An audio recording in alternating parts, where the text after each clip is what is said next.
আমাদের বাড়িতে গণেশ পুজো হচ্ছে। এই যে পুচকু গণেশ, এই যে পুজো করছে আমার মেয়ে। কালকে প্যান্ডেল বানিয়েছে ছোট্ট একটা, আর লাড্ডু খাইয়ে দিচ্ছে।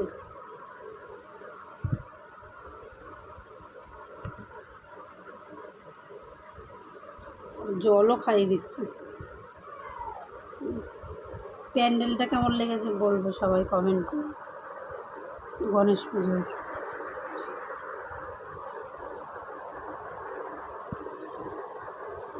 হয়ে গেছে, এবার কাছ থেকে দেখাই একটু। গণেশ প্যান্ডেল সুন্দরই করেছে। হ্যাঁ, প্যান্ডেলটা নমস্কার কর। আর কি করবি, ধূপকাঠি গুঁজবি এখানে। কেমন লাগছে জানাবেন সবাই। বাই।